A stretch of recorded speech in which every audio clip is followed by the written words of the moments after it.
Greetings! I am Herbert Erpaderp, and this is Ask a Herbert Erpaderp, with me, Herbert Erpaderp. I hope you are all well. I figure I might start off this week with a quick look at the progress I've made on my cricks. I'm really only working on the 3 jacks at the moment. I want to put a little bit more time and effort into the other 2 models, and these 3 are similar enough that I can paint them all the same way at the same time. As you can see, I've not made a lot of progress. I do often say that I'm a slow painter, but I'm also a lazy bastard. I'm pretty happy with the purple. It's Vallejo model colour royal purple with a gentle highlight of blue violet. You can see that I've applied some metallic gunmetal too, which I think looks a little bit bright. I think I will tone that down later with some wash. I've been umming and ahhing over what colours to use and where to apply them, but I'll get there eventually. I'm hoping to have these done in the next few weeks, so if you're into War Machine, keep your eye out for a painting video about these guys. Here is a World of Tanks game as background video while I answer your questions. Gerpy42 asks, have you seen the new Star Wars movie? If so, do you like it? I haven't seen it yet. I really should do something about that, shouldn't I? I'm just the worst nerd. Can Burke Owner asks, what do you like about modelling most? Do you like building or painting? Weathering could be included or separate. I'm not really the sort of person that's any good at picking favourite things. I really enjoy all aspects of modelling, but certainly sometimes I really feel like doing one thing more than others. Sometimes I really want to paint, and other times I'd much prefer to be gluing bits together. If you forced me to choose one, I'd probably pick building because I can see satisfying results much quicker. Gaming with Jacob 342 says, out of all the models you had made, which one do you recommend for new starting builders? That's a good question. I guess it really depends on what scale the person is interested in. For 28mm scale, I would suggest something by Rubicon, probably the T3485 or maybe the Stug 3. The reason for this is they're good quality kits with decent detail and they're really quite easy to put together, so they'll have a good experience and want to continue modelling. For 15mm scale, I would suggest either some of the new plastics from Battlefront like the Comet box or their Panther Jagd Panther box, or maybe something from Plastic Soldier Company like their Cromwell. Pretty much for the same reasons I mentioned before. Gaming with Jacob 342 also adds, will you maybe someday, sometime, some year, do these models? Su-76, Hellcat, and the M24 Chaffee Platoon. The Su-76 seems like the least likely of the bunch here. I may pick one up for bolt action sometime, but probably not soon. The Hellcat is something I have been considering getting in 28mm scale. The reviews I've seen for Warlord's Hellcat all seem positive, but I am a little bit hesitant to make that purchase at the moment. If Battlefront releases them in plastic, I will be all over them for Flames of War. I may eventually pick up the resin box anyway. And I have been considering getting a Chaffee Platoon to go with my Grimball's Beasts Americans. I'm pretty sure Chaffies can go with those anyway. The Bear King asks, what is your favourite tank of all time? I have answered this before, but this guy is a bear. And not only that, but their king. He might maul me to death if I don't. Being the indecisive chump that I am, I have a hard time picking favourites, but some of my favourites are the KV-2, T-3485, Cromwell, and of course the Tiger. Der Gevle Gelder Ritter, you did tell me it means the knight with wings. At least I can say that without butchering it. Anyway, he asks, do you need an airbrush to be a good mini painter? What are your thoughts on brush versus airbrush? What are the pros and cons? And finally, I want to play Heroes and Generals with you. You absolutely don't need an airbrush, and anyone that tells you that you do is wrong. It is, however, a really useful tool, and it will dramatically speed up things like priming, adding base coats, and clear coats. And an airbrush makes it much easier to get a good smooth coat of paint with no brush strokes, especially on models with large surfaces like tanks. And it makes it easier to get a nice blend of colours. You can definitely do all of those things with a regular brush though. In my opinion, an airbrush will work better than a brush for doing things like soft edge camo and using stencils, but they can also be done with a brush. About the only thing I can think of that you can't really do with a brush is use the airbrush to literally dust on colours, like I did with my T3485s when I applied the dust effect to them. But you can use pigments, literally dust, to get that effect. There are of course downsides to airbrushing. It takes more time to set up than brush painting. The airbrush can clog while you're working, which can be a bit annoying. You have to clean it properly after every use, or you'll have major trouble next time you try to use it. This requires a little bit more effort than cleaning a regular brush. You also need to have space, both to paint in and for a compressor. Mine is small, but it still takes up a good chunk of space. I can't really think of any other major downsides except for maybe the cost. You don't need to spend huge amounts of money on an airbrush setup, but it's not cheap. I do know that you can get some very cheap airbrushes on eBay, but I'm not entirely sure they're worth it. I believe with things things like tools, you get what you pay for. And with Heroes and Generals, I haven't really felt like playing lately. The game was starting to feel a bit too much like a grind, and I burnt out on it. Lately, I've mostly been playing World of Tanks and War Thunder. I know I have you on Steam, so next time I feel like playing Heroes and Generals, I'll see if you want to join in. Relevant to the previous question, Robert Curry says, would you say an airbrush is necessary for painting Flames of War, or is it something to invest in later down the line? Absolutely not necessary.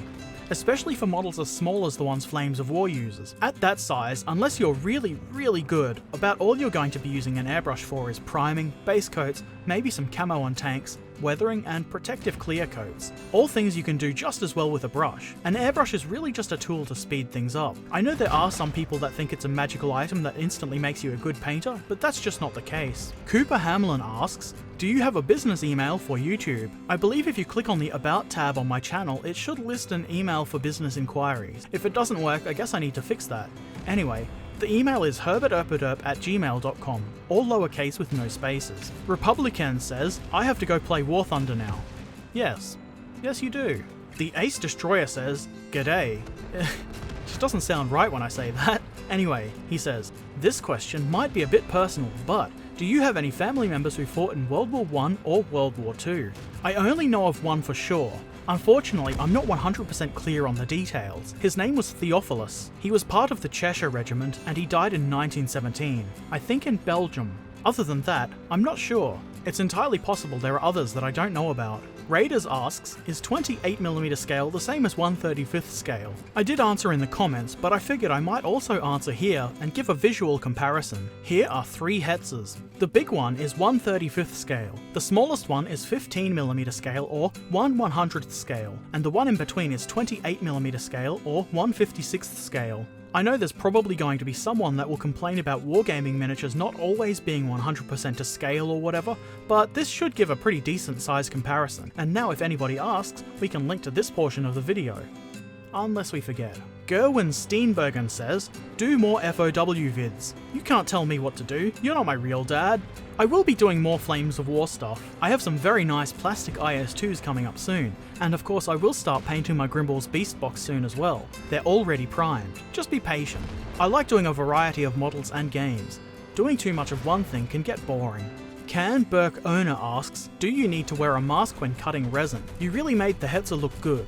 With the model in the kind of condition you had out of the box, I would have just given up. I think you should. Also when airbrushing really, but especially when cutting or filing resin. I have heard that some model companies use resin that isn't excessively toxic or something, but it isn't worth the risk in my opinion. You can see in the hetzer video just how much dust was coming off that model. Even if it's not toxic, you probably don't want that in your lungs. I just wear a disposable dust mask. You can of course get much more fancy masks, but the disposable ones work well enough for me. I'm not entirely sure I made the hetzer look good, but I do think it's always a good idea to do your best to make the model look as good as possible, within reason. I think I could make it look good with paint and such.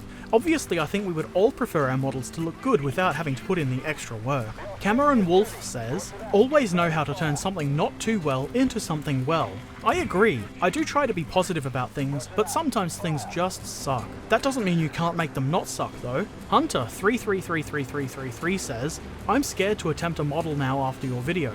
Awesome job. He goes on to mention his dad's model making and restoring old models, and that one of his tricks was to use a hot pin to put bullet holes into plane canopies and brush a little bit of red paint on the inside. That's a really cool trick with the plane canopy. I do have a B-24 kit that I want to someday build as a wreck, and I'll try that one out. I have no advice on restoring models unfortunately, I've never done that before. I'd probably suggest that you be very careful with them. Maybe a modelling forum or even r/model makers on Reddit might be of help. And most importantly, you should not be scared to attempt model. Just jump in. First attempts are almost certainly going to suck. That happens to everybody, but you do have to start somewhere. The trick is to not become discouraged and to learn from your previous models. What worked well, what didn't. It's like most things I suppose. The best way to be good at a thing is to keep doing that thing a lot. Cooper Hamlin asks, are you ever going to play with your subscribers? Yep, but I'm still not entirely sure how to set things up with regard to time zones and things like that. I do tend to be a bit sporadic with the times I play games. For example, some days I just jump into World of Tanks, play one game and then log out. But If you have a World of Tanks account on the Asia server, or you play War Thunder, my name in both games is Herbert_Erpaderp, so anyone can feel free to add me and send a message or something when you see me online. Just don't spam me or anything like that, and be aware that sometimes I just feel like playing by myself, or don't have a lot of time for more than 1 or 2 quick games. But yes, I'll be up for that. I have actually been thinking of setting aside a regular time to do a World of Tanks Splatoon thing with subscribers, or maybe team battles or something. I've never played with that. The main issue I can see is that not everybody has an account on the Asia server, and I'm really not interested in grinding tanks on another server. I am sure something fun can be worked out though. And finally, Shellshock M3 says, can you please make t-shirts or other fan products we can purchase? That might be a good idea, though I'm not sure how much interest there is in that sort of thing. I would have to do some research first to find a reasonable place to get shirts and stuff printed on demand. I can't really justify the cost of having shirts printed myself and then mailing them out myself, and potentially sitting on a bunch of shirts that haven't sold. I guess that's a question for you guys. Would you be interested in buying a shirt? Or some other kind of merch? Got any suggestions for other items? Mousepads? Mugs? I don't know. What kind of designs would you like to see on such merch? My first thought is something with a KV2 silhouette on it. It could be fun to come up with some designs. Let me know what you think. Do you want a shirt? Something else? I guess that's enough for now. Time to get this thing edited and uploaded. I'd like to say thanks to everyone who commented and asked questions on my videos in the last week. I appreciate it.